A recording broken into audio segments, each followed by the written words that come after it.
Online astro TV வாழ்வின் வெளிச்சம்.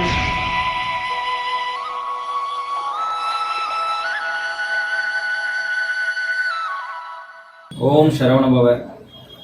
திருச்செந்தூர் வேலவனின் பாதம் பணிந்து, என்னுடைய குருநாதர் திரு முத்தூர் ராமசாமி ஐயா அவர்கள் பாதம் பணிந்து அனைவருக்கும் என்னுடைய அன்பு கலந்த வணக்கத்தை தெரிவித்துக் கொள்கிறேன். ஆன்லைன் ஆஸ்ட்ரோ டிவி அன்பர்கள் அனைவருக்கும் என்னுடைய வணக்கங்கள். எங்களுடைய ஒவ்வொரு பதிவிற்கும் நீங்கள் கொடுத்து கொண்டிருக்கும் ஆதரவிற்கு மிக்க நன்றி. இப்போ பார்த்தீங்கன்னா இன்னைக்கு நம்ம எடுத்திருக்க டாபிக் என்னன்னு பார்த்தீங்கன்னா யோகம்.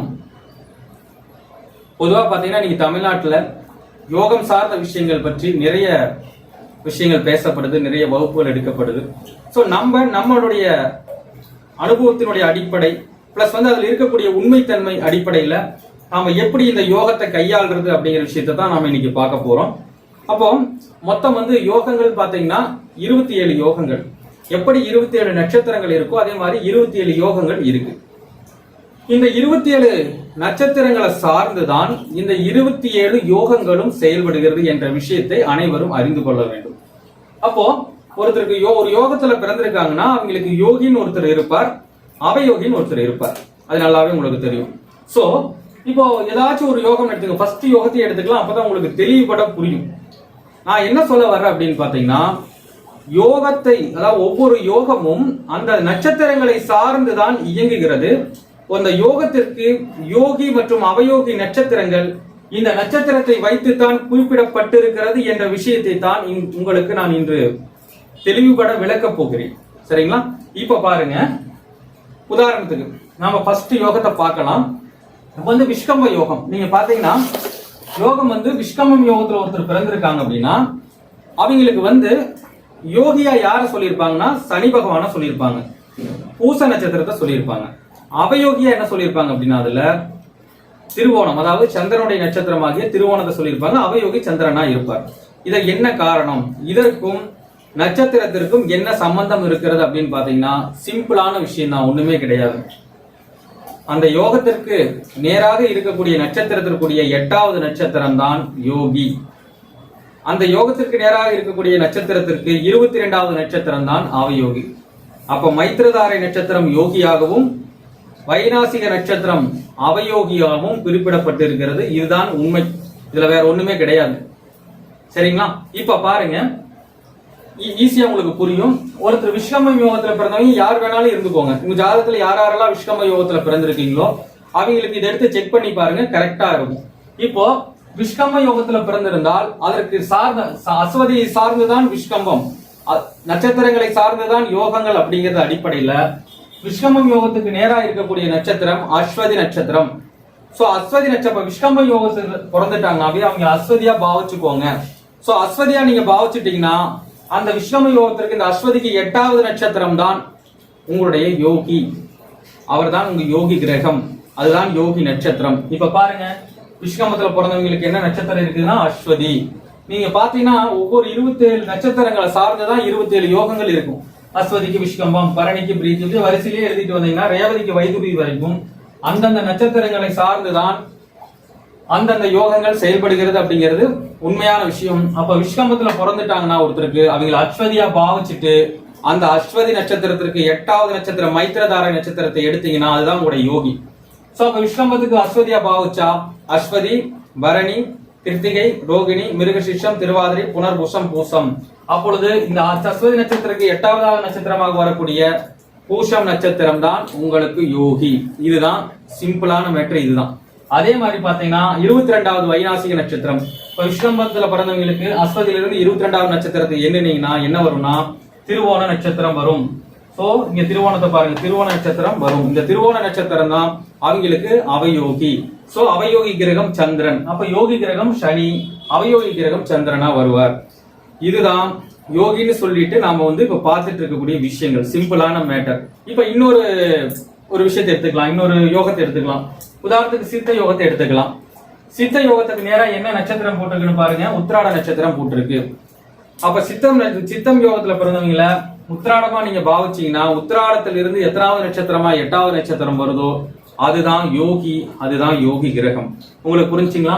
அப்ப உத்திராடத்து சித்த யோகத்துல பிறந்தவங்கள உத்திராடமா பாவிச்சீங்கன்னா உத்திராடம், திருவோணம், அவிட்டம், சதயம், பூரட்டாதி, உத்திரட்டாதி, ரேவதி, அஸ்வதி. எத்தனாவது நட்சத்திரம் வருதுங்க? அஸ்வதி நட்சத்திரம் வருது. அப்போ சித்தம் ஞாபகத்துல பிறந்தவங்களுக்கு உத்திராடத்திலிருந்து எண்ணக்கூடிய 8வது நட்சத்திரம் உத்திராடம், திருவோணம், அவிட்டம், சதயம், பூரட்டாதி, உத்திரட்டாதி, ரேவதி, அஸ்வதி நட்சத்திரம் தான் இவர் இந்த சித்தம் நாம யோகத்தில் பிறந்தவர்களுக்கு யோகி. அந்த யோகி நட்சத்திரம் அஸ்வதி நட்சத்திரம் தான் யோகி கிரகம். அந்த அஸ்வதி நட்சத்திரத்தினுடைய அதிபதி கேது பகவான். அந்த அஸ்வதி நட்சத்திரத்துடைய கிரகம் அதனுடைய அதிபதி கேது பகவான். ஆக நீங்க இதை ஈஸியா சிம்பிளா எடுக்கலாம். ஆனா எப்படின்னா உங்களுக்கு ஒவ்வொரு நட்சத்திரத்திற்கு நேர் என்ன யோகம் இருக்குன்னு பாத்துக்கிட்டீங்கன்னா தெளிவா புரியும். வேற எந்த விஷயமே கிடையாதுங்க. ஒரு யோகம் ஒரு யோகத்துல யோகி தீர்மானிக்கப்படுகிறது மைத்திரதாரை நட்சத்திரம். அவயோகி தீர்மானிக்கப்படுவது வைநாசிக நட்சத்திரம். அதுதான் இங்க தெளிவான ஒரு விஷயம். இப்ப பாத்தீங்கன்னா சித்த நாம யோகம்னு சொல்லிட்டோம். இப்ப உத்திராட நட்சத்திரம்னு சொல்லிட்டோம்.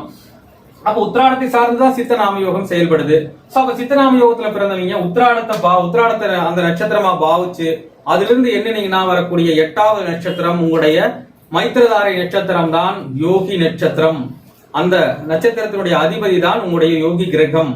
அதே மாதிரி அந்த நட்சத்திரத்தில் இருந்து 22வது நட்சத்திரம் உத்திராடத்துக்கு எடுத்தீங்கன்னா எத்தனாவது நட்சத்திரம் 22வது நட்சத்திரமா வரும்னு பாத்தீங்கன்னா உத்திராடம், திருவோணம், அவிட்டம், சதயம், பூரட்டாதி, உத்திரட்டாதி, ரேவதி, அஸ்வதி, பரணி, கிருத்திகை, ரோகிணி, மிருகசிஷம், திருவாதிரை, புனர்பூசம், பூசம், ஆயில்யம், மகம், பூரம், உத்திரம், ஹஸ்தம், சித்திரை, சுவாதி.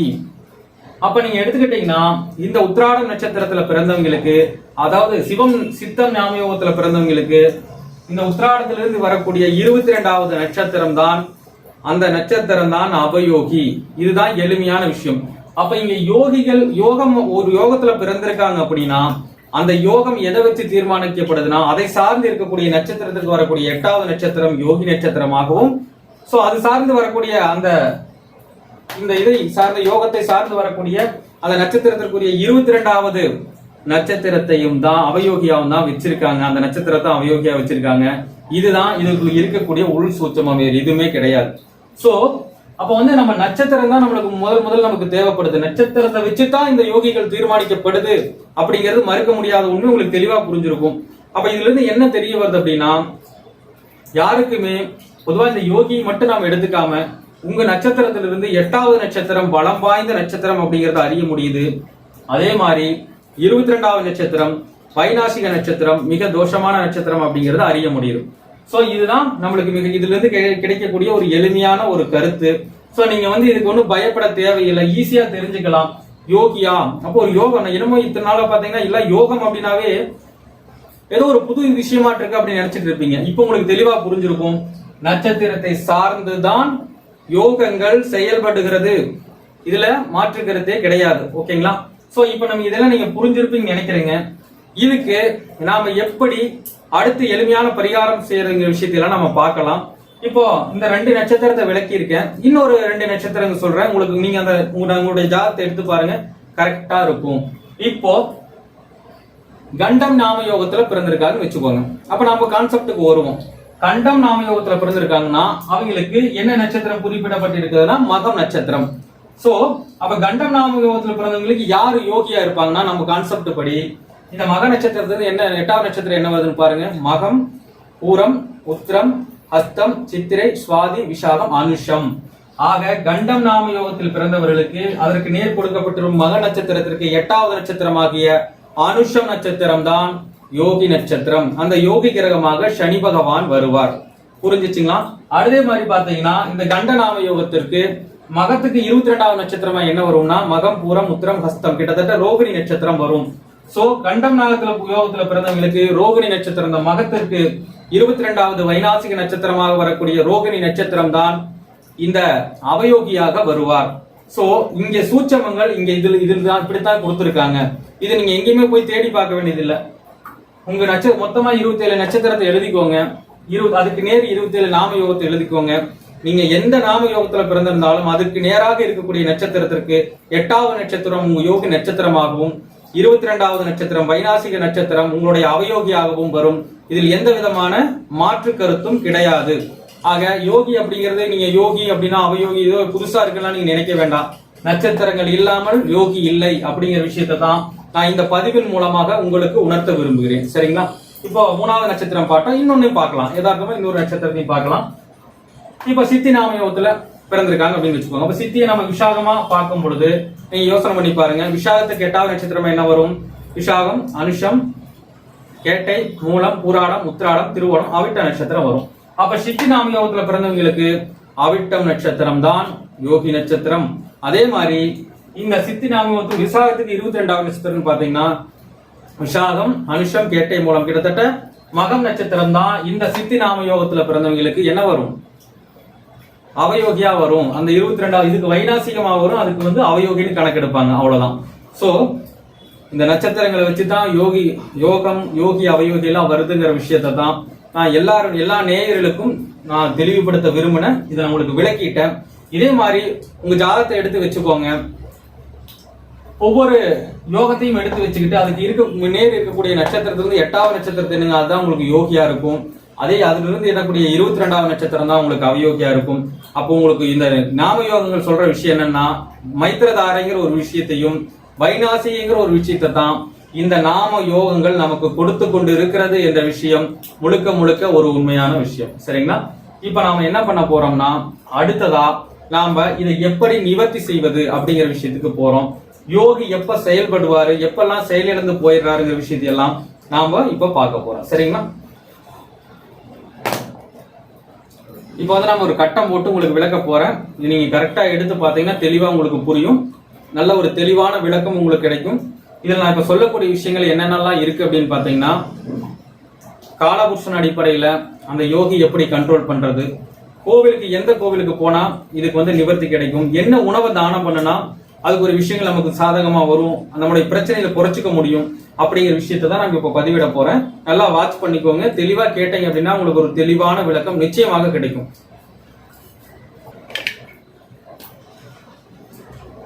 இப்போ ஒரு கட்டம் போட்டிருக்கோம். ஏதாவது ஒரு நாம யோகத்துல பிறந்தீங்கன்னு வச்சுக்கோங்க. ஏதாவது ஒரு நாம யோகம் எடுத்துக்கோங்க.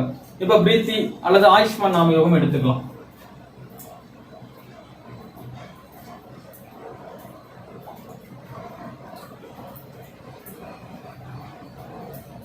சரிங்களா?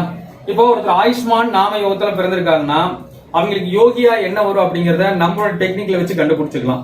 இந்த ஆயுஷ்மான் யோகம் எத்தனாவது யோகமா குறிப்பிட்டிருக்குன்னு அந்த பதிவுல பாருங்க. விஷ்கம்பம், பிரீத்தி, ஆயுஷ்மான். சோ ஆயுஷ்மான் அந்த யோகத்திற்கு நேரா வரக்கூடிய நட்சத்திரம் எதுனா 3வது நட்சத்திரமா என்ன வருது? கார்த்திகை நட்சத்திரம் வரும். இப்ப யோகத்துல எத்தனாவது வருதுன்னு பாத்தீங்கன்னா ஆயுஷ்மான், விஷ்கம்பம், பிரீத்தி, ஆயுஷ்மான்ங்கிறது 3வது யோகமா வருது. அப்ப நட்சத்திரத்திலிருந்து எண்ணும் பொழுது அஸ்வதி, பரணி, கிருத்திகை. அப்ப நம்ம கிருத்திகையா இங்க பாவிக்கிறோம். ஆயுஷ்மான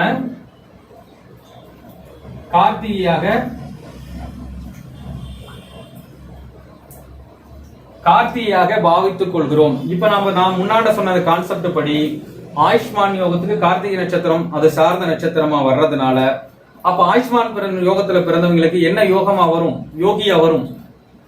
கிருத்திகை, ரோகிணி, மிருகசிஷம், திருவாதிரை, புனர்பூசம், பூசம், ஆயில்யம், மகம் வரும். அப்ப நம்ம கணக்குப்படி மைத்திரதாரை நட்சத்திரம் யோகியாக வருவார். அப்போ மகம் நட்சத்திரம் தான் யோகி, மகம் தான் யோகி நட்சத்திரம். அப்ப யோகி யாருன்னா கேது பகவான். உங்களுக்கு தெளிவா புரிஞ்சிருக்கும்னு நினைக்கிறேன். இதுக்கு முன்னாடியே நான் சொல்லியிருந்தேன். சோ இதுதான் உங்களுக்கு வந்து தெளிவா உங்களுக்கு எளிமையா கண்டுபிடிக்கக்கூடிய விஷயம். அப்போ நீங்க பாத்தீங்கன்னா அப்ப ஆயுஷ்மான் யோகத்துல பிறந்தவங்களுக்கு யோகியா யார் வரா? யோகி நட்சத்திரமாக மகம் வருகிறது. யோகி கிரகமாக கேது பகவான் வருகிறார்.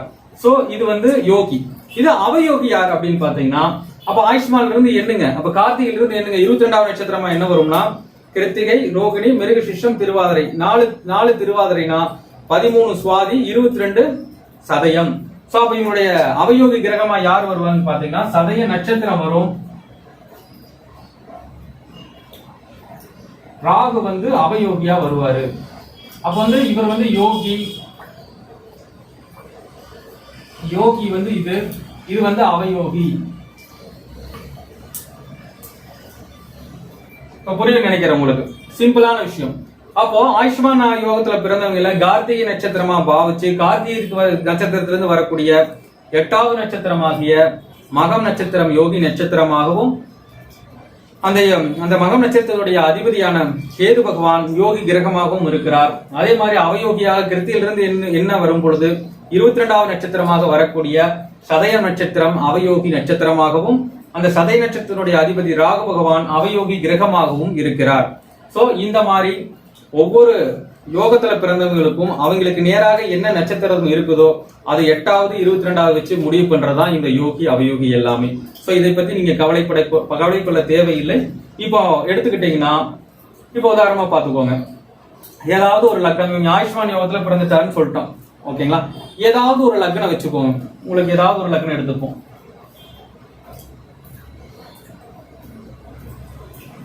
கும்ப லக்னம் எடுத்துப்போம், சரிங்களா? சோ வந்து அவங்களுக்கு யோகி யாரு கொடுத்திருக்கா? கேது பகவான் கொடுத்திருக்கோம். அவயோகியா வந்து ராகு பகவான் கொடுத்திருக்கோம். அப்ப இங்க யோகி கேது நல்ல முறையா வேலை செய்வாரா மாட்டாங்கிறத ஒரு சிம்பிளா எளிமையா உங்களுக்கு சொல்றேன். இப்ப இந்த கேது வந்து யோகி வந்து 8வது நட்சத்திரமா வருது. அப்ப மக நட்சத்திரம் தான் யோகி நட்சத்திரம். உதாரணத்துக்கு ஒரு விஷயம் எடுத்துக்கோங்க, இந்த மக நட்சத்திரம் யோகியா வருமா, அந்த நட்சத்திரத்தை ஒரு கிரகம் திசை நடத்தும் போது அதனுடைய பலன் கிடைக்கும். அப்ப இந்த இடத்துல ஏதாவது ஒரு கிரகத்தை வச்சுக்கோங்களேன், செவ்வாய் வச்சுக்கோங்க. அப்ப இந்த செவ்வாய் மகம் நட்சத்திரத்துல திசை நடத்தினார்னா அவருக்கு என்ன இருக்கு? யோகியுடைய திசை நடக்குதுன்னு சொல்லுவாங்க. அப்போ யோகி கிரகத்துடைய திசை நடக்குது, சோ அவங்களுக்கு யோகத்தை கொடுத்துரும் அப்படின்னு நாம நினைச்சிட்டு இருப்போம். சரி, ஓகேங்க, யோகி செயல்படுவார், இது ஒரு விஷயமா இருந்தாலும் முதல்ல நம்ம கணக்குப்படி இந்த மக நட்சத்திரம் உங்களுடைய நட்சத்திரத்திற்கு எந்த நட்சத்திரம் எத்தனாவது நட்சத்திரமாக வருகிறதுங்கிறத நீங்க பார்க்கணும். பார்க்காம நீங்க முடிவு செஞ்சு யோகி செயல்படுவார் நீங்க நினைச்சிட்டு இருந்தீங்கன்னா கண்டிப்பா அது செயல்படாது.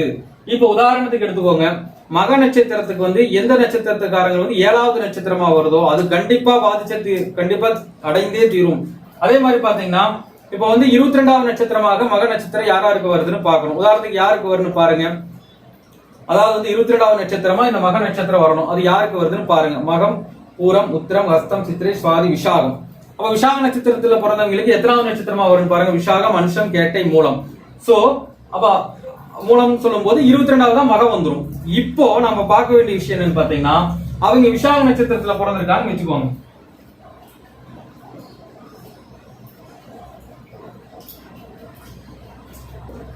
இப்ப நீங்க நல்லா கணக்கெடுக்கணும்.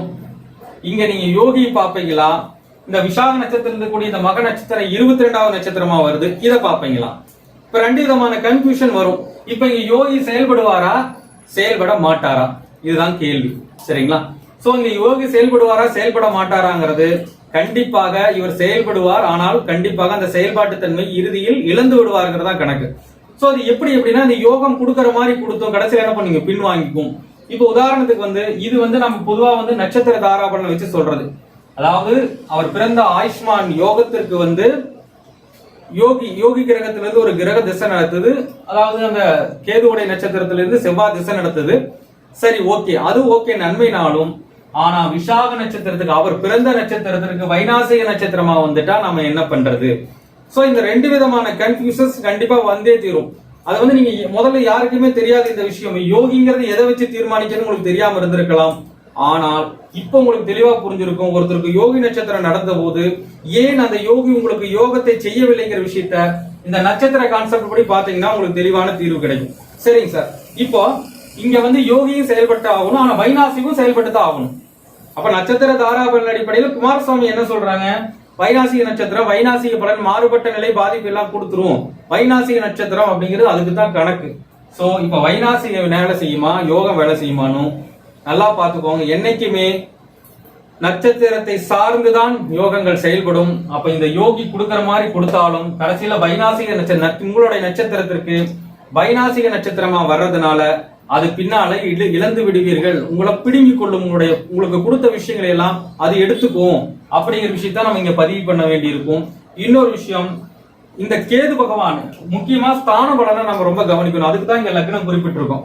அப்ப ஸ்தான பலன் ரொம்ப ரொம்ப முக்கியம். இந்த மகத்தினுடைய அதிபதி கேது பகவான், அதாவது யோகம், நீங்கள் பிறந்த யோகத்திற்கு யோகியாக வரக்கூடியவர், நீங்கள் பிறந்த நட்சத்திரத்திற்கு வைநாசிகமாக வரக்கூடிய கிரகம் எந்த இடத்துல இருக்குன்னு பாக்குறது ரொம்ப ரொம்ப முக்கியம்.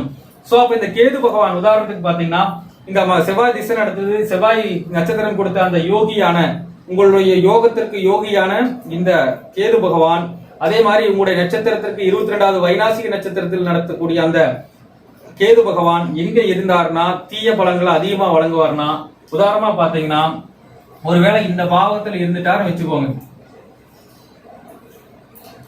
கேது போய் 8ஆம் பாவத்துல இருந்துட்டார்னா கண்டிப்பாக இந்த திசையில கொடுக்கிற மாதிரி கொடுத்து எல்லாத்தையும் பின்வாங்கி கொள்ளும் கிரகங்கள். அப்போ நம்ம இதுவா கேதுவை பத்தி பேசும் பொழுது கேது வாங்கின நட்சத்திரத்தையும் நாம ரொம்ப ரொம்ப முக்கியமா கவனிக்கணும். கேது தனிச்சு செயல்பட முடியாது. அப்ப கேது வாங்கின நட்சத்திரம் என்னன்னு பார்க்கணும். உதாரணத்துக்கு கேது பகவான் இந்த இடத்துல ஒரு சூரியனுடைய நட்சத்திரமே வாங்கியிருக்குன்னு வச்சுக்கோங்க. சூரியனுடைய நட்சத்திரம் வாங்கி ஒருவேளை இங்க உத்தர நட்சத்திரம் வாங்கி இங்க சூரியன் இருக்கிறாருன்னு வச்சுக்கோங்க. அப்போ சூரியனும் லக்ன பாவத்துக்கு 8ஆம் இடத்துல மறைஞ்சிறார். அப்ப கண்டிப்பாக ஆயுஷ்மான் யோகத்துல கும்ப லக்னத்துல விருச்சிக ராசி விசாக நட்சத்திரத்துல பிறந்தவங்களுக்கு இந்த கேதுவும் சூரியன் 8ஆம் இடத்துல இருந்ததுன்னா அங்க யோகி செயல்பட மாட்டார். அவயோகி இந்த நட்சத்திரத்திற்கு 22வது நட்சத்திரமாக வைநாசிக நட்சத்திர தன்மையும் லக்னத்திற்கு அந்த அட்டமஸ்தானத்தில் இருக்கக்கூடிய தன்மையும் சேர்ந்து உங்களுடைய விஷயங்களை பிரச்சனைக்கு உள்ளாக்கி விடுவார்கள். சோ இங்க நாம நன்மை தான் நடக்கு, யோகி நன்மையை தான் அவர் தருவார் அப்படின்னு நினைச்சுக்கிட்டு இருந்தீங்கன்னா அது உங்களுடைய தவறு. இங்க செயல்படக்கூடியது யோகி முன்னாடியே நட்சத்திரம் செயல்பட்டு ஸ்தான பலனும் பலமா செயல்பட்டும் இந்த திசையில் உங்களை ஒரு மிகப்பெரிய நெருக்கடியில் தள்ளி விடுவார்கள் அப்படிங்கறதா நான் இங்க சொல்லக்கூடிய விஷயம். சரிங்களா? சோ இப்ப இந்த நம்ம யோகி பத்தி பார்த்திருக்கோம். அடுத்து பாத்தீங்கன்னா அவயோகி பத்தி ஒரு கட்டம் போடுறேன். சரிங்களா?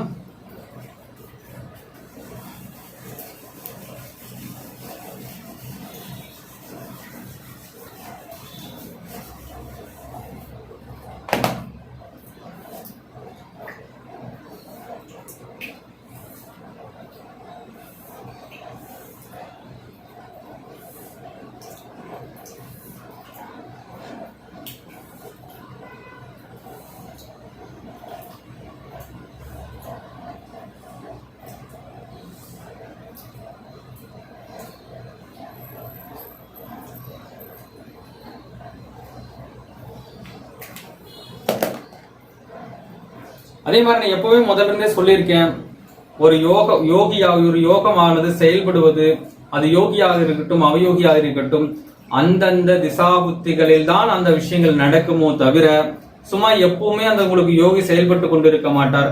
அதே மாதிரி எப்பவுமே உங்களுக்கு அவயோகி செயல்பட்டு கொண்டிருக்க மாட்டார். அந்தந்த திசா புத்திகளில் மட்டும்தான் அதனுடைய தன்மை வெளிப்படும் என்பதை அனைவரும் அறிந்து கொள்ள வேண்டும். சரிங்களா? இப்போ அடுத்து நம்ம ஒரு அவயோகியை பத்தி நம்ம பார்க்க போறோம். ஏதாவது ஒரு யோகம் எடுத்துக்கோங்களேன். ஏதாவது ஒரு யோகம் விஷ்கமம் பிரீத்தி ஆயுஷ்மான் சௌபாக்கியம் சோபனமா எடுத்துக்கலாங்களேன்.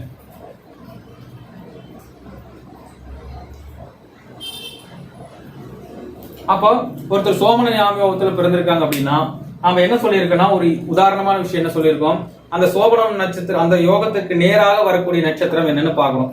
இப்ப சோபனம் எத்தனாவது யோகமா வருதுன்னு பாருங்க. விஷ்கம்பம் பிரீதி ஆயுஷ்மான் சௌபாக்கியம் சோபனம். அப்ப 5ஆவதாக வருகிறது. அப்ப நட்சத்திரம் என்னன்னு பாருங்க. அஸ்வதியில இருந்து என்னங்க எத்தனாவது வரும்?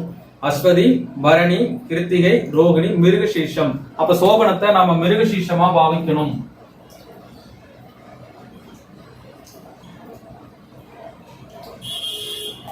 அப்ப சோபனத்தை நாம என்ன பண்ணணும்? மிருகசீர்ஷமா பாவிக்கணும்.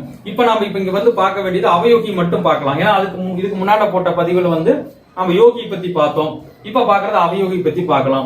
அப்ப சோபனத்தை மிருகசீர்ஷமா பாவிக்கும் பொழுது மிருகசீர்ஷத்திற்கு எத்தனாவது நட்சத்திரமாக 22வது நட்சத்திரம் வருகிறதோ அதுதான் சோபனம் நாமயோகத்துல பிறந்தவங்களுக்கு அவயோகி.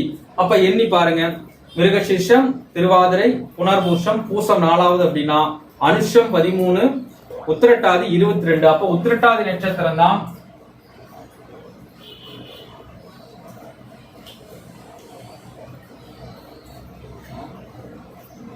உத்திரட்டாதி நட்சத்திரம் தான் இவர்களுடைய அவயோகி நட்சத்திரம். அப்ப சோபனம் யோகத்துல பிறந்தவங்களுக்கு உத்திரட்டாதி நட்சத்திரம் அவயோகி. அப்ப அவயோகி கிரகம் யார் அப்படின்னு பாத்தீங்கன்னா சனி பகவான். சரி, இப்போ இந்த அவயோகி சனி பகவான் எப்படி செயல்படுவார், அதற்கு என்னமான பரிகாரங்களை செய்யறது அப்படிங்கிற ஒரு ஈஸியா சிம்பிளான மெத்தேட் சொல்லிடுறேன். இப்ப பாத்தீங்கன்னா இந்த உத்திரட்டாதி நட்சத்திரம் தான் சோபன நாமயோகத்துல பிறந்தவங்களுக்கு அவயோகி நட்சத்திரமாகவும் அவயோகி கிரகமாகவும் சனி பகவான் வரார். ஏதாவது ஒரு லக்னம் எடுத்துப்போம்.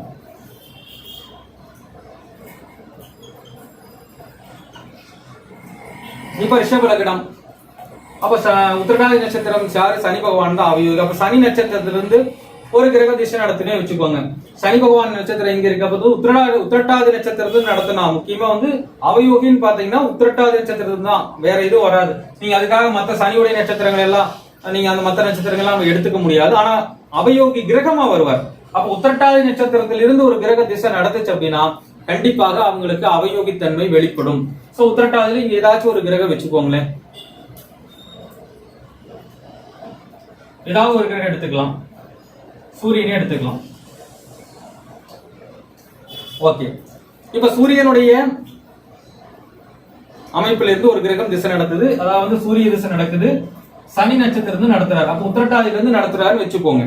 மிக எளிமையா உங்களுக்கு புரியும். இப்ப வந்து சூரிய திசை நடக்குது. இந்த சூரிய பகவான் யார் அப்படின்னா லக்ன பாவத்துக்கு 4ஆம் வீட்டினுடைய அதிபதி யார் அப்படின்னா சூரிய பகவான். அவர் சனியுடைய நட்சத்திரத்துல இருந்து நடத்துறாரு.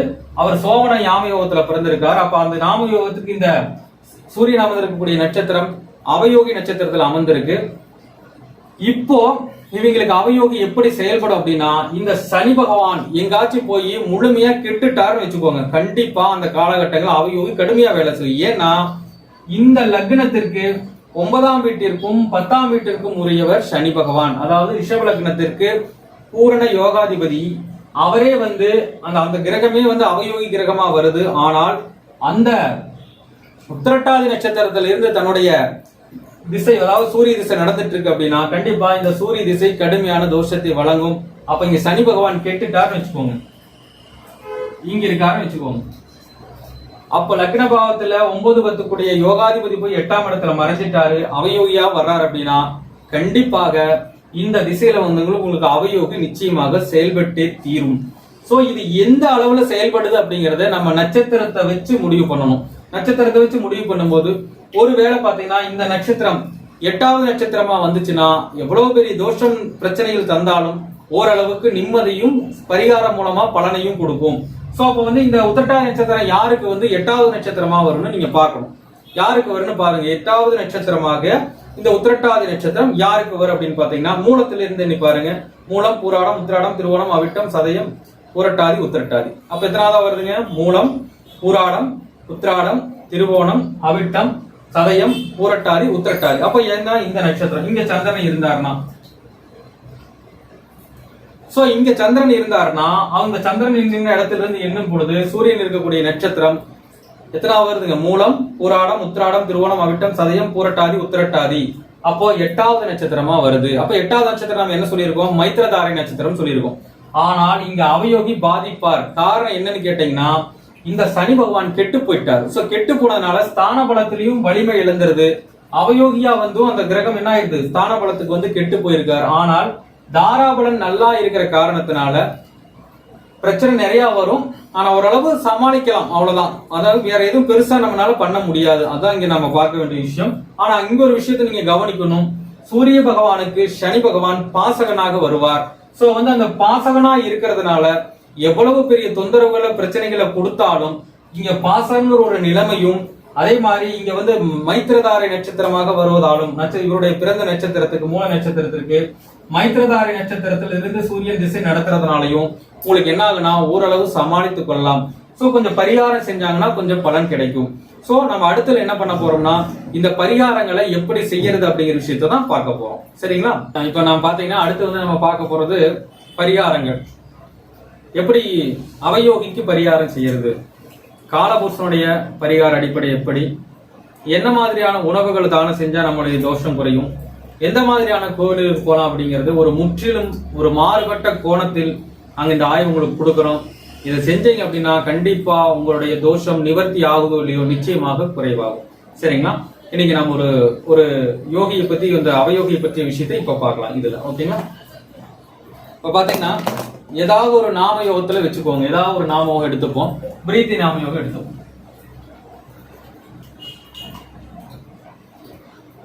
இப்ப பிரீத்தி நாம யோகத்துல பிறந்த ஜாதகருக்கு என்ன கிரகம் யோகியா வரும், என்ன அவயோகியா வரும் நம்முடைய மெத்தட் படி பாத்தீங்கன்னா விஷ்கம்பம் முதல் பிரீத்தி 2வது. சோ 2வது யோகமாக பிரீத்தி நாம யோகம் வருது.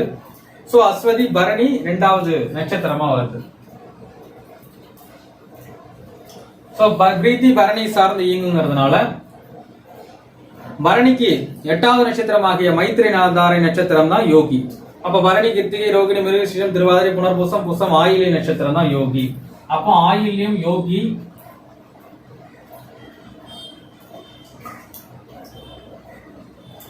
அப்ப ஆயில்யம் யோகி, யோகி கிரகம் புதன். ஓகேங்களா? அடுத்து பரணி நட்சத்திரத்திற்கு 22வது நட்சத்திரம் வைநாசிக நட்சத்திரம் தான் விருத்தி நாம யோகத்துக்கு அவயோகி. அப்ப பரணி, கிருத்திகை, ரோகிணி, மிருகசீரிஷம் 4ன்னா சித்திரை 13, 22 வந்து அவிட்டம்.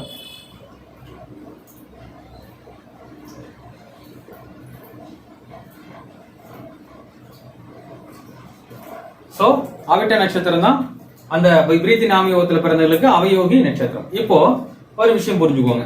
ஒரு லக்னம், ஏதாவது ஒரு லக்னம் எடுத்துக்கலாம். உதாரணத்துக்கு மகர லக்னம் எடுத்துப்போம். ஏன்னா அவயோகி நட்சத்திரம் இங்கே இடம்பெறும், இங்கே இடம்பெறும். நம்ம மகர லக்னத்தை எடுத்துக்கலாம். இப்ப மகர லக்னத்துக்கு சுக்கிர திசை நடக்கிறதா வச்சிருப்போம். இப்ப இந்த சுக்கிரன் அவிட்ட நட்சத்திரத்திலிருந்து திசை நடத்தினார்னா கண்டிப்பாக இந்த காலகட்டங்களில் அவயோகி சார்ந்த விஷயங்கள் பலமாக செயல்படும். அப்ப நாம என்ன பண்றது அப்படின்னு பாத்தீங்கன்னா, உதாரணம் செவ்வாய் ஏதோ ஒரு பாவத்தில் இருக்காருன்னு வச்சுக்கோங்க. அவயோகி கிரகம் யாரு? செவ்வாய். உதாரணத்துக்கு லக்னத்திலே இருக்காருன்னு வச்சுக்கோங்க.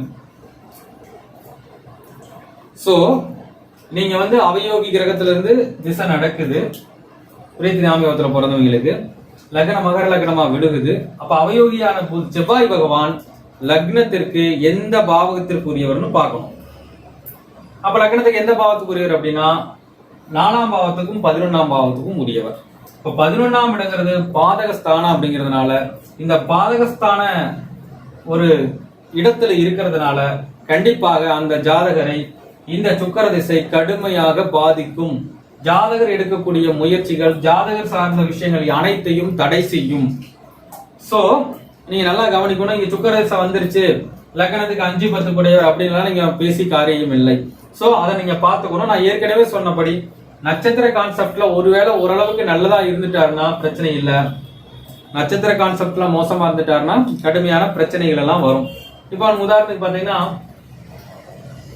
இப்ப அனுஷ நட்சத்திரம் வச்சுங்க. அனுஷம், கேட்டை, மூலம், பூராடம், உத்திராடம், திருவோணம், அவிட்டம். ஒருவேளை சந்திரன் இங்க இருக்காருன்னு வச்சுக்கோங்க. அவர் அனுஷ நட்சத்திரத்துல பிறந்திருக்காருன்னு வச்சுக்கோங்க. இப்படி இருக்கும்போது என்ன ஆகும் அப்படின்னா, நட்சத்திரத்திற்கு 7வது நட்சத்திரமா வந்துருவார். அனுஷம், கேட்டை, மூலம், பூராடம், உத்திராடம், திருவோணம், அவிட்டம் நட்சத்திரத்துக்கும் 7வது நட்சத்திரமா வந்துருவாரு. யோகி கிரகமா என்ன ஆயிராது, இந்த 22வது பிரீத்தி நாம யோகத்துக்கு 22வது நட்சத்திரம் வர்றதான் அவயோகின்னு சொல்லிட்டேன். சோ அவர் பாதகாதிபதி. 2 பாதகம், இங்க பாதகம் வேலை செய்யும். 7வது நட்சத்திரம் வரும்போது இன்னும் கடுமையான தோஷங்களை எல்லாம் தந்து இந்த ஜாதகரை இந்த திசை ஒரு வழியா ஆக்கிவிடும். சோ இப்ப என்ன பண்றது? இப்ப நான் சொல்ற விஷயங்கள் தான் எளிமையான பரிகாரம், அழகான ஒரு அற்புதமான பரிகாரம், அருமையாக வேலை செய்யக்கூடிய பரிகாரங்கள். காலபுருஷ பரிகாரங்களும் அடங்கும், கோவில் பரிகாரங்கள். அடுத்து பாத்தீங்கன்னா என்ன உணவு தானம் செஞ்சா நம்ம இந்த பிரச்சனையிலிருந்து மீளலாங்கிற விஷயம் எல்லாமே இப்ப நான் சொல்ல போறேன். முற்றிலும் மாறுபட்ட கோணத்தில் இந்த பரிகாரத்தை உங்களுக்கு கொடுக்கிறோம்.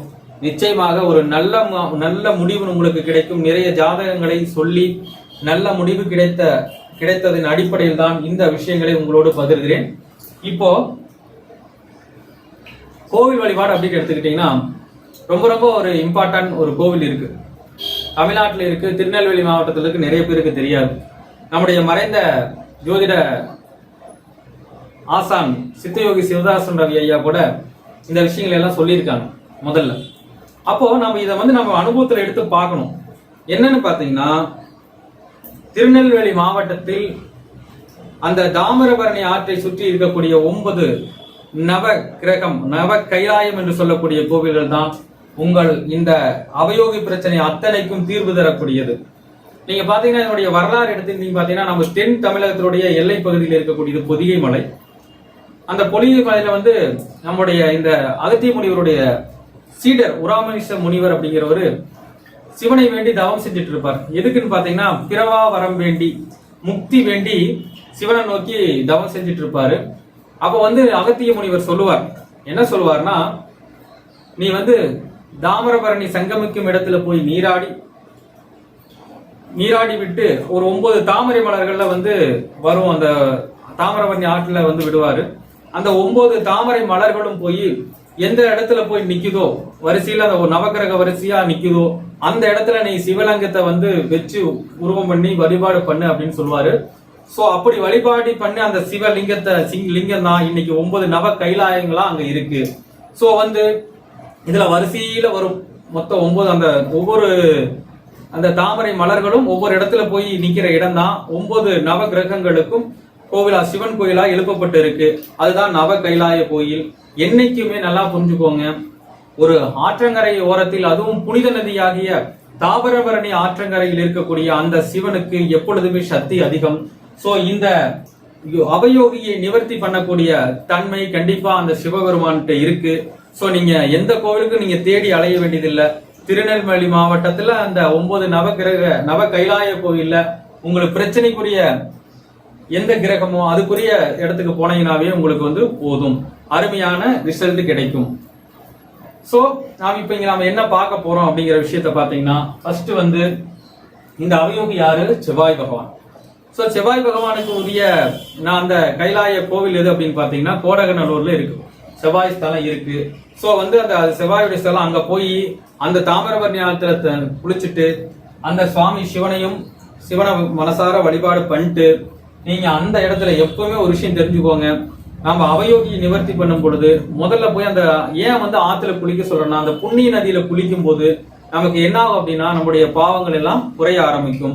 சோ புண்ணிய நதியில குளிக்கும் போது நமக்கு ஒரு நன்மை கிடைக்கும். அதே மாதிரி அந்த சன்னதிகளுக்கு உள்ள போகும்போது நமக்கு கிடைக்கக்கூடிய வைப்ரேஷன் அப்படிங்கிற ஒரு விதம். சோ அந்த வைப்ரேஷன் நமக்கு கிடைக்கும். அடுத்தபடியா நாம என்னதான் பண்ணினாலும் ரொம்ப ரொம்ப முக்கியம், நாம அந்த சுவாமியை கும்பிட்டு ஒரு 10 பேருக்காவது சாப்பாடு போட்டு வரணும். ஏன்னா குறைஞ்சபட்சம் ஒரு 20-30 பேருக்காச்சும் போடணும். ஏன்னா இது வந்து செவ்வாய் 3ஆம் இடம் வரனால ஒரு 30 பேருக்காச்சும் போட்டீங்கன்னா ரொம்ப நல்லா இருக்கும். சாப்பாடு போட்டீங்கன்னா ரொம்ப நல்லா இருக்கும். ஸோ நீங்க என்ன பண்ணணும் அப்படின்னா, அங்க போய் சுவாமி அந்த ஆற்றில குளிச்சுட்டு, தாமிரபரணி ஆற்றுல குளிச்சுட்டு, அந்த கோடகநல்லூர்ல இருக்கக்கூடிய அந்த செவ்வாயுடைய இதான சிவன் கோவிலை வழிபாடு செஞ்சுட்டு நீங்க அந்த சன்னதியில ஏதாச்சும் ஒரு நெய்வேத்தியம் செஞ்சு, அந்த சுவாமிக்கு சிவனுக்கு நெய்வேத்தியம் செஞ்சு அந்த உணவை வந்து என்ன பண்ணணும், நீங்க தானம் கொடுக்கணும். அங்க இருக்க கோவில் உள்ள இருக்கிறவங்களுக்கு அல்லது முக்கியமா ஏழைப்பட்டவர்கள் யாருக்காச்சும் இதை தானம் கொடுத்தீங்கன்னா தான் உங்களுக்கு இந்த அவயோகி கண்ட்ரோல்ல வரும். அதே மாதிரி அந்த கோவில்ல நீங்க இருந்து வெளியிருந்து வரும்போது 21 விளக்கு தீபம் நல்ல நெல்லியோ அல்லது நெகிழியோ தீபம் போட்டு வந்தீங்கன்னா உங்களுக்கு தோஷம் குறையும். இப்போ யாருக்கெல்லாம் 9 கிரகம் எப்படி இருந்தாலும் அவயோகின்னு ஒரு கிரகம் இருக்கும். சூரியன்ல இருந்து கேது வரைக்கும் அவயோகின்னு ஒரு கிரகம் நிச்சயமா இருக்கும். சோ அந்த யாருக்கெல்லாம் அந்த அவயோகி கிரகம் வருதோ அதுக்குரிய கோவில் நவ கைலாயம் எடுத்தீங்கன்னா உங்களுக்கு தெரியும். நவ கைலாயத்துல இருக்க உங்களுக்கு எது அவயோகியா வருதோ அந்த கோவிலுக்கு போய் தாமிரபரணி ஆத்துல தண்ணி குளிச்சுட்டு சுவாமிக்கு வந்து அபிஷேகம் ஏதாச்சும் ஒண்ணு பண்ணுங்க. அபிஷேகம் பண்ணி அர்ச்சனை பண்ணிட்டு அந்த சுவாமிக்கு ஏதாச்சும் நெய்வேத்தியமா ஒரு உணவை படைச்சு இல்லாதவங்களுக்கு தானம் கொடுத்துட்டு அங்க ஒரு 21 விளக்கு தீபம் போட்டுவாங்க. உங்க அவயோகியானது கொஞ்சம் கண்ட்ரோலுக்கு வரும். நீங்க எந்த கோவிலும் தேடி போக வேண்டியதில்லை. திருநெல்வேலி தாமிரபரணி ஆற்றுக்கு போயிட்டா போதும். ஏன்னா எப்பவுமே சொல்லியிருக்கேன், ஒரு புண்ணிய நதியில இருக்கக்கூடிய சுவாமி ஸ்தலங்களுக்கு என்னைக்குமே சக்தி அதிகம். நீங்க அந்த கோயிலுக்கு போனா போதும், நீ எல்லா கோயிலுக்கும் போகணுங்கிற அவசியம் நமக்கு கிடையாது. ஸோ இது ரொம்ப ரொம்ப எளிமையான விஷயம். போக முடிந்தவர்கள் கண்டிப்பா போயிட்டு வரலாம். சரிங்களா? இது வந்து அவயோகை நிவர்த்தி பண்ணக்கூடிய விஷயங்கள்ல ஒண்ணு. இன்னொரு விஷயம் எடுத்துக்கிட்டீங்கன்னா, இந்த செவ்வாய் அவிட்ட நட்சத்திரத்துக்குன்னு சொல்லி உணவுப் பொருட்கள் இருக்கு. சோ அந்த உணவுப் பொருட்களை தானம் கொடுக்கறது மூலமா கூட உங்களால நிவர்த்தி ஏற்படுத்திக்க முடியும். அப்ப நீங்க உணவுப் பொருட்கள் அப்படின்னா குமாரசாமி நூல் அடிப்படையில இந்த அவிட்ட நட்சத்திரத்திற்கு என்ன மாதிரியான உணவுகள் கொடுத்திருக்காங்க அப்படின்னு பாத்தீங்கன்னா, அவிட்ட நட்சத்திரம் வந்து தக்காளி, ஆப்பிள்,